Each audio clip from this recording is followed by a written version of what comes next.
예배 한 5분 전에는 찬양대원이 우리 성도들보다 더 많은 줄 알고 제가 좀 긴장을 했습니다. 그래도 찬양대원들보다 많이 오셔서 다행이고요. 참 마음은 원이지만 또 예배 참석하지 못하시고 또 가정에서 예배 드리시는 분들도 많이 계신 줄 압니다. 참 제가 며칠 전에 어제군요. 어제 우리 권사님 신방을 잠깐 갔는데 권사님 말씀이 목사님 얼굴을 3주 만에 봅니다. 손으로 꽂으면서 3주 만에 봅니다. 참 그렇게 말씀하셔서 제가 참 마음이 아팠습니다. 또 제가 자주 갈 수도 없는 상황이고 또 일로 하신 분들 혹시라도 또 누가 될까봐 지금 뭐 신방을 지금 못하는 그런 상황입니다. 뭐 신방뿐 아니라 지금 교회들이 모여서 예배도 잘 드리지 못하는 어려움에 우리가 빠져 있습니다. 또 가정에 계신 분들은 가정에서 열심히 기도해 주시고 또 새벽에 교회에서 또 여러분 가정에서 또 열심히 기도해 주시고 또 나오실 수 있는 분들은 또 나오셔서 기도하시고 빨리 이런 사태가 수습되고 지나갈 수 있도록 기도에 힘쓰시기를 다시 한번 부탁을 드립니다. 이스라엘 백성들이 애굽에서 해방되던 날 밤에 어린 양의 보혈이 아니 피죠. 그냥 예수님의 보혈을 상징하는 어린 양의 피를 보고 하나님께서 내가 너희를 넘어가리라. 그래서 이름이 유월절이죠.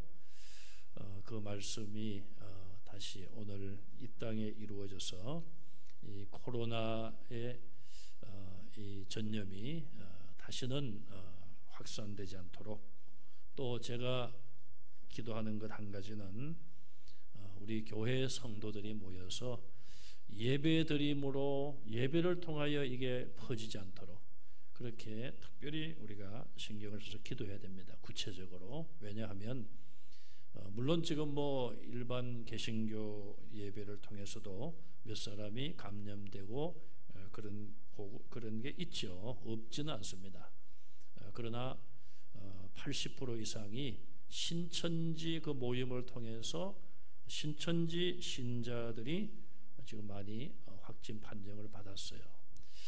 그러다 보니 지금 매스컴에서나 그런 데서는 신천지 교회 총회장 이렇게 이야기를 하다 보니 우리 일반 개신교하고 같이 그냥 우리 교회도 같이 그런 염려 속에 들어가는 거예요. 그래서 모여서 예배 드리는 것이 위험하다. 예배를 좀 자제해달라. 그런 요청이나 그런 염려도 있습니다. 그래서 주일이 지나고 나면 우리 교회는 어쨌든 예방 차원에서 모든 예배실과 또 모든 공간을 다 방역을 합니다. 어제는 우리 교육자들 중심으로 또 우리 장로님 이렇게 해서 방역을 하고 있습니다. 혹시 모르니까. 그리고 또 마스크도 가능하면 하고 예배에 참석하도록 그렇게 우리가 하고 있습니다. 어쨌든 일이 오래 가게 되면 예배에 자유롭지 못할 수 있고요. 또 우리 성도들의 믿음이 약해질 수 있습니다. 그래서 여러분들이 더욱 개인적으로나 또 모여서나 기도에 더욱 힘써 주시기를 다시 한번 부탁을 드립니다. 성경에 나오는 나무 중에 가장 많이 나오는 나무가 바로 포도나무예요. 포도나무. 아마도 구약 성경, 신약 성경 모두 이 포도나무는 등장을 하고 있습니다. 포도나무는 구약에서는 이스라엘을 상징하고 있죠. 이스라엘을. 그리고 포도원의 주인은 또 포도원의 농부는 하나님이다. 그렇게 상징을 하고 있습니다. 제가 전화를 끊는지 한번 확인을 해보겠습니다. 예, 요즘 신경을 많이 써서 끊습니다. 자, 포도원은 구약에서는 이스라엘 나라를 의미합니다. 포도나무는 하나님의 백성, 포도원은 이스라엘 나라.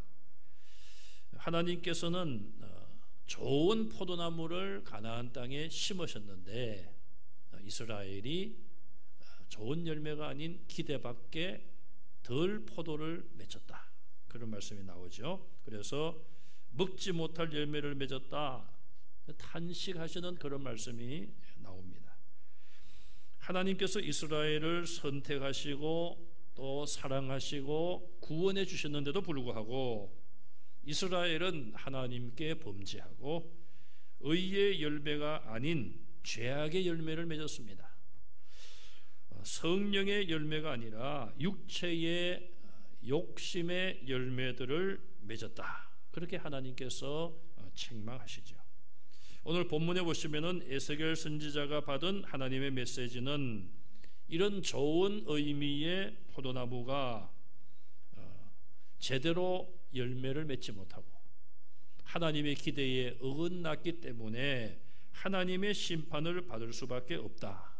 그것을 말씀하고 있습니다.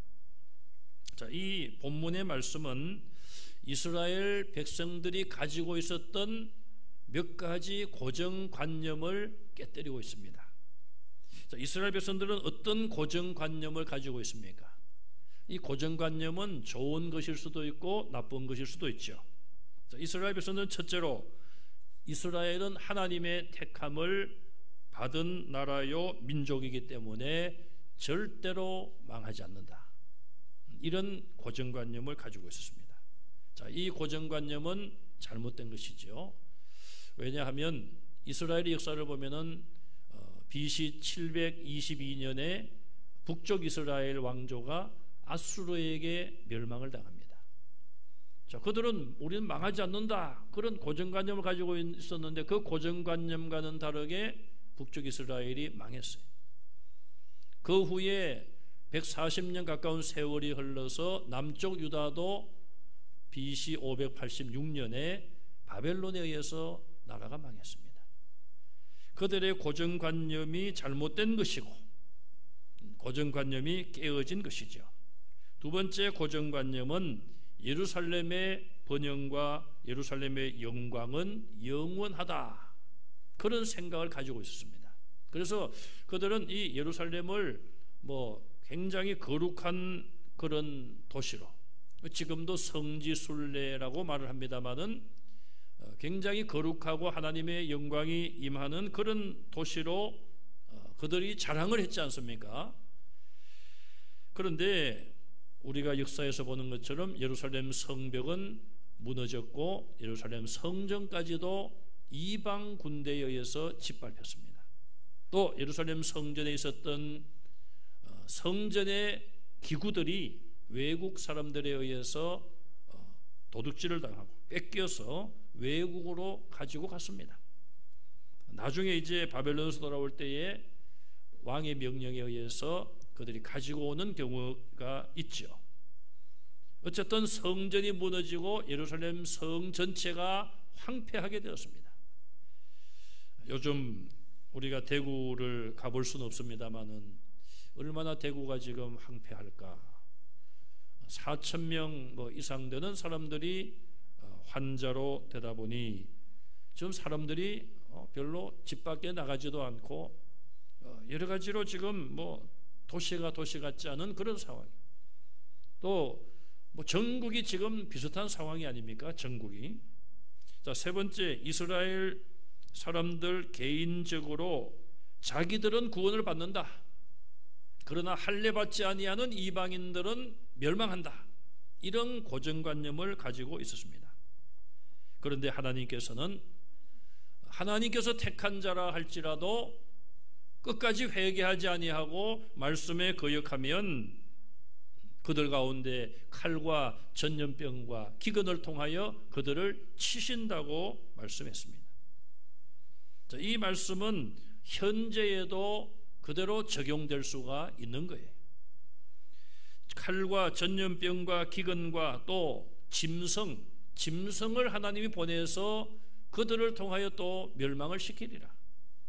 참 우연인지 하나님의 뜻인지는 우리가 알 수 없지만 세상에 우연이라는 게 있겠습니까? 우리나라가 작년 한 해 동안 얼마나 힘들었습니까? 돼지가 아프리카 열병에 걸려가지고 그 종사하는 분들이 눈물을 흘리고 많은 손해를 또 겪지 않았어요? 그걸 또 옮기는 그 매체 중에 하나가 또 멧돼지였어요.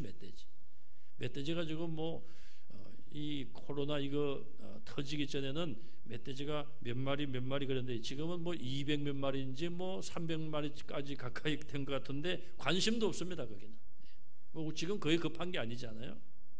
또 그런 짐승을 통해서뿐 아니라 전염병이라는 것이 얼마나 무서운가. 옛날에 유럽에 많은 인명을 앗아갔던 그 페스트라는 그 질병, 흑사병, 그런 그 역사를 인류는 가지고 있어요. 근데 그때나 지금이나 아무리 과학이 발달하고 시대가 바뀌었다고 하지만 이런 새로운 바이러스가 등장하게 되면은 인간은 속수무책이다. 그 전문가들이 이야기하는 걸 들어보니까요, 지금 이런 병이 하나 발병이 되고 세균이 발견이 되면 이것을 이겨내는 약을 만드는 데는 10년 정도가 걸린다는 거예요. 지금 이것 때문에 사람들이 막 죽어가고 하는데 10년이 지나면은 이건 또 사라질 거 아니에요, 어느 정도.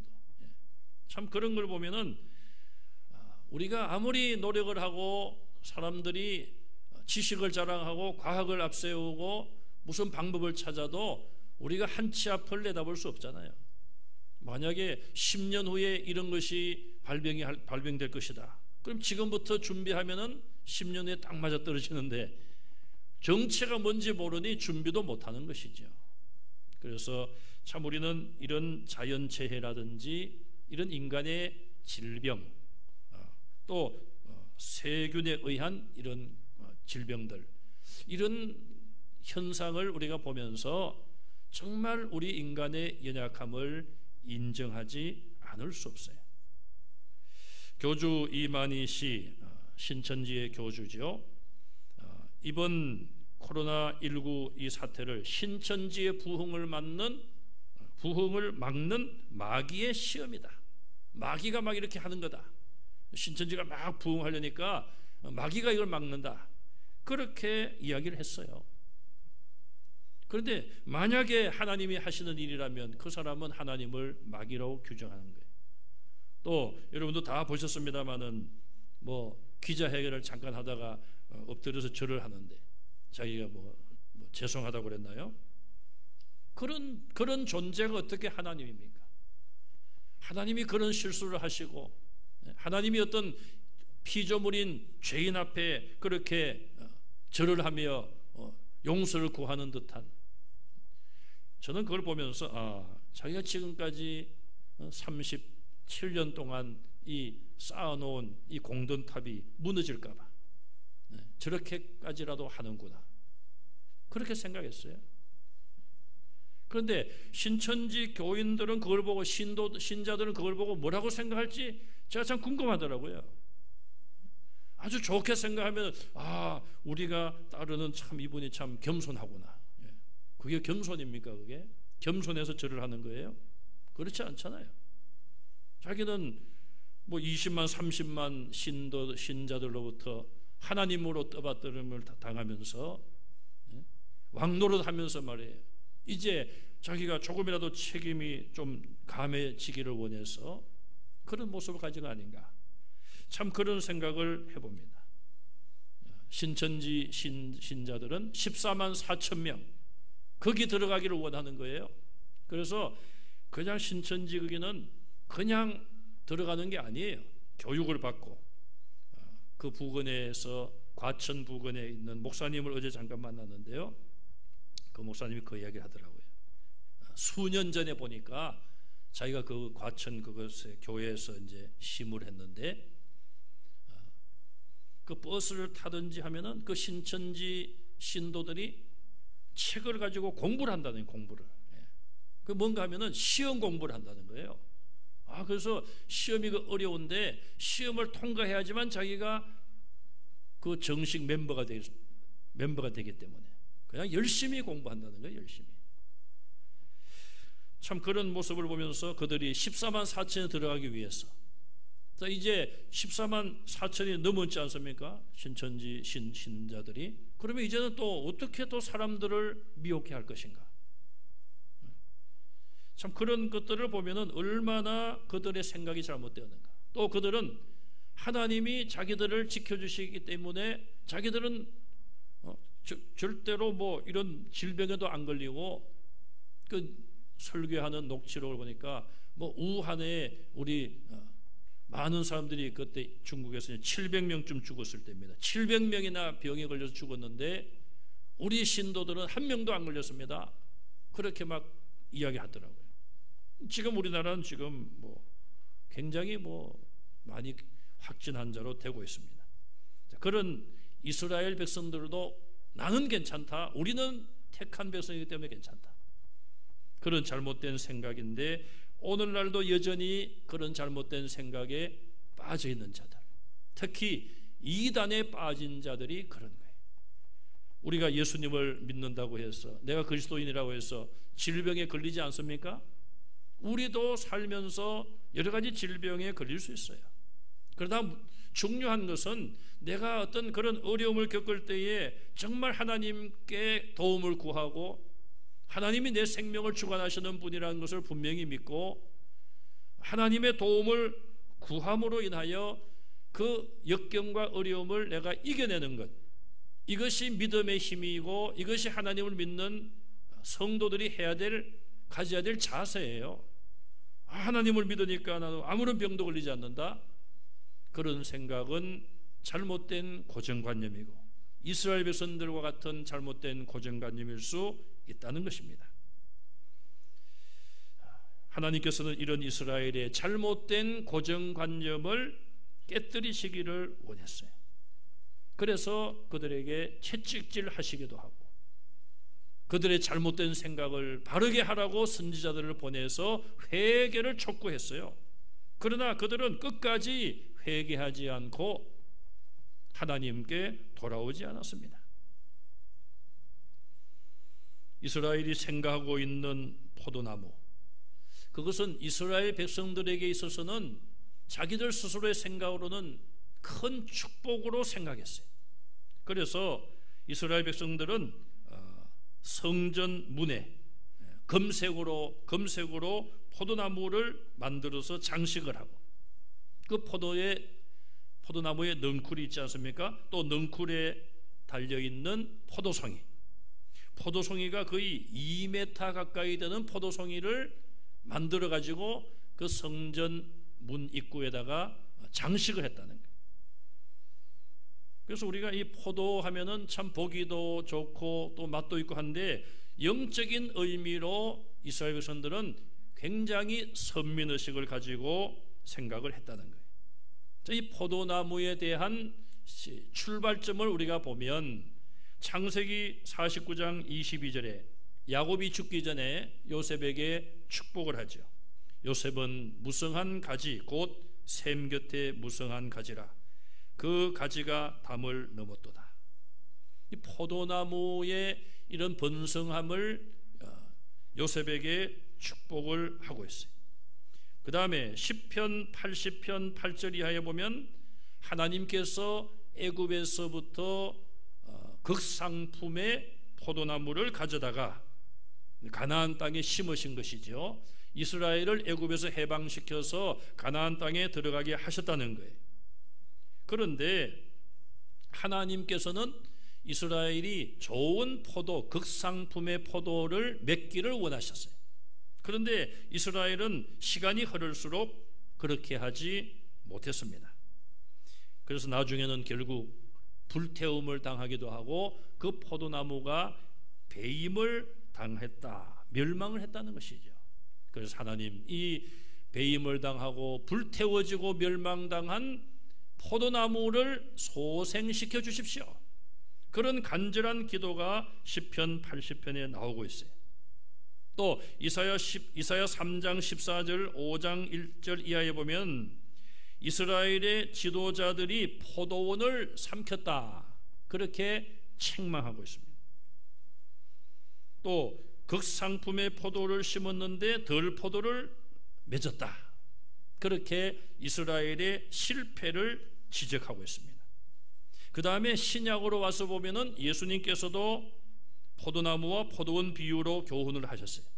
마태복음 20장이나 21장, 마가복음 12장, 누가복음 13장, 20장 이런 데 보면은 이 포도나무와 포도원의 비유가 나오죠. 또 요한복음 15장 1절 이하에 보면은 예수님 자신을 참 포도나무라고 말씀하시고 저와 여러분들을 가지라.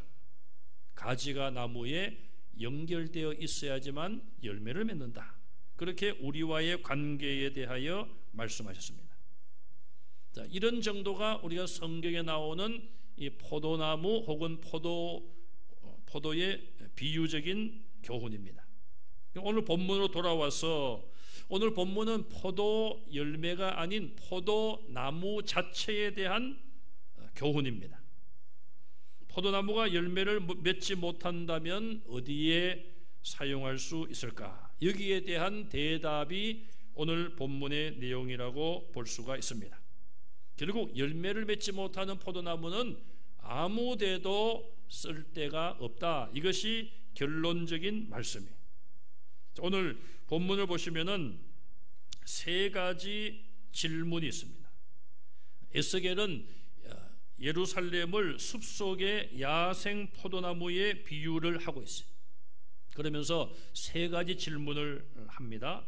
자, 2절에 보시면은 하나님께서 주신 말씀인데 첫 번째 질문은 뭡니까? 인자야, 포도나무가 모든 나무보다 나은 것이 무엇이냐? 여러 나무가 있는데 포도나무가 다른 나무보다 더 좋은 점이 뭐냐? 두 번이나 똑같은 질문을 하고 있습니다. 나은 것이 무엇이냐? 여러분, 포도나무가 다른 나무보다 좋은 점은 무엇입니까? 포도 열매를 맺는 것. 그래서 우리 사람들에게 맛있는 포도 열매를 제공하는 것. 또 이스라엘 나라에서는 이 포도나무가 없어서는 안 되는 거예요. 거기는 우리나라처럼 지하수라든지 이런 물, 음료로 쓸 수 있는 물이 좋지 아니해서 포도나무를 따서 그걸로 포도즙 혹은 포도주를 만들어서 그것으로 음료수를 대신했다고 해요. 그러니 얼마나 포도 열매가 중요합니까? 그런데 열매를 맺혀야 될 이 포도나무가 열매를 맺지 못한다. 다른 나무보다 더 나은 것이 무엇이냐? 당연히 열매가 다른 나무보다 좋다는 것이죠. 그러면은 왜 이런 질문을 할까요? 열매를 얻지 못한다는 것을 지적하는 거예요. 자, 두 번째 질문은 3절에 나옵니다. 그 나무를 가지고 무엇을 제조할 수 있겠느냐? 자, 열매를 맺지 못하니까 이제 그 나무를 다른 데 사용해야 되는데 그러면은 나무를 가지고 사람들이 보통 무엇을 만들지 않습니까? 집도 짓고 또 어떤 예술품도 만들고 또 생활용품도 나무로 만들죠. 그러면 열매를 못 맺는다면 그 포도나무를 가지고 무엇을 만들 수 있겠느냐? 두 번째 질문이에요. 여러분 한번 생각을 해보세요. 나무에 대해서 잘 모르시더라도 포도나무 그 나무 줄기를 보시면은 어떻습니까? 좀 가늘고 또 좀 이렇게 꾸불꾸불하기도 하고요. 뭐 어떻게 비유하면은 근육질이라고 그렇게 표현할 수 있을까요? 나무가 좀 이게 꼬인 것 같고 꽈배기 생각하셔야 될 것 같아요. 우리 조장로님이 나무 전문가신데 어쨌든 그 포도나무를 가지고 무엇을 만들 수 있을까? 글쎄요, 뭐 지팡이나 만들면은 뭐 만들 수 있을까? 제 생각에 목재의 어떤 제목감으로는 사실 포도나무는 별로 활용도가 없다는 것이죠. 자, 세 번째 질문은 무엇입니까? 그러면 만약에 만든다고 했을 때에 그걸 가지고 그릇을 그을 수 있는 못을 만들 수 있겠느냐? 만약에 만들 수 있습니다. 그래? 그러면은 그것으로 그릇에 손잡이가 있든지 뭐가 있어 그릇을 거다가 그을 수 있는 나무못을 만들겠느냐 이 말이에요. 글쎄 포도나무의 특징을 우리가 잘 알 수 없지만은 만들 수 없기 때문에 하나님께서 이렇게 물으시는 거 아니겠어요? 그 포도나무 그 나무 토막 가지고는 그릇을 그릴 수 있는 나무 못도 만들 수 없다. 그렇게 말씀을 하시는 거예요. 마지막 네 번째 질문이 있습니다. 질문이 하나 더 있어요. 4절에 보시면은 제조에 무슨 소용이 있겠느냐? 또 5절에도 계속 나오죠. 탄 후에 어찌 제조에 합당하겠느냐? 자, 이게 무슨 말씀인가 하면은 이 포도나무가 이제 열매도 못 맺죠. 또 무엇을 만드는데도 사용되지 못하죠. 그러니 이 포도나무에 갈 곳은 어디입니까? 불구덩이에 들어가는 거예요. 주인이 포도나무를 캐든지 찍어서 불에 던지는 거죠. 왜? 열매도 안 맺죠. 나무로 쓸 수도 없죠. 그러니 캐내든지 하고 불에 태우고 다른 열매를 맺을 수 있는 다른 나무를 심는 것이 주인이 할 일이 아니겠어요? 괜히 땅만 그냥 버리는 것보다. 그래서 하나님께서 그동안 이 이스라엘에게 몇 차례에 걸쳐서 불에 거슬리게 했다는 거예요. 자, 거기 말씀해 보시면요, 4절부터 쭉 내려가서 보시면은 자, 4절을 보세요. 불에 던질 땔감이 될 뿐이라 불이 그 두 끝을 사르고. 자, 이 나무가 있습니다. 이게 나무라고 합시다. 그러면은 이 나무의 두 끝을 살랐다. 불에 탔다는 거예요. 두 끝이. 그뿐 아니라 그 가운데에도 태웠으면, 양쪽 끝과 가운데를 불로 태웠으면 그것으로 무엇을 제조하겠느냐? 그러니 그냥 성한 나무라도 어떤 것을 만들 수 없는데 하물며 양쪽에 불이 탔고 중간에 불이 타 있는 상태에서는 아무것도 만들 수 없다. 이게 지금 이스라엘의 현재의 모습을 비유한 거예요. 자, 양쪽을 하나님이 태우셨고 중간에도 불로 태우셨다. 자, 이 말은 하나님께서 이스라엘을 불 속에 집어 던져 넣었다가 끄집어 내신 거예요. 다 타기 전에. 그러니 그 이스라엘은 절반쯤 탄 상태에서 지금 밖에 나와 있다 이 말입니다. 이스라엘의 역사를 보면 BC 605년에 여호야김 왕 때 바벨론의 공격을 받고 큰 고통을 겪습니다. 또 그 후에 약 8년이 지나서 BC 597년에는 여호야긴 왕 때 바벨론이 공격을 하여 이스라엘이 큰 고통을 겪습니다. 그래서 하나님께서 이스라엘을 불에 집어 던져 놓으셨다가 다 망하게 하지 않고 한 두어 번 그렇게 큰 고통을 겪는 그들을 다시 살려주신 거예요. 그래서 지금 불 속에 있다가 나온 이스라엘의 모습은 양쪽이 불로 하나님이 태우셨고 중간에도 태운 포도나무 나무와 같다는 거예요. 그런데 지금 너희가 그런 상태에 있다는 거예요. 이스라엘, 너희 자신을 좀 알라는 거예요. 그런데 이스라엘은 앞서 말씀드린 것처럼 그런 잘못된 고정관념 속에 그렇게 고통을 겪고 하나님께서 이방 나라를 통하여 치심에도 불구하고 자기들의 죄를 깨닫지 못하고 계속하여 잘못된 고정관념 속에 우리는 망하지 않는다, 나는 망하지 않는다, 그런 잘못된 생각을 가지고 있는 이스라엘에게 지금 하나님께서 에스겔 선지자를 통하여 계속 깨달음의 말씀을 주시는 거예요. 자, 그러면은 그렇게 중간에 불 속에 있다가 끄집어낸 이 타다가 남은 포도나무와 같은 이스라엘, 이들이 살 길은 무엇입니까? 정말 자기들의 죄를 회개하고 하나님께 돌아오는가? 우상을 버리고 교만한 마음을 버리고 겸손히 하나님 말씀에 순종하는 것, 그것만이 유일한 구원의 길이에요. 그런데 지금까지도 그렇게 하지 못하고 있다는 것이죠. 그러니 하나님께서 불 속에서 끄집어낸 그 포도나무 나무를 다시 불 속에 던지실 수밖에 없는 거예요.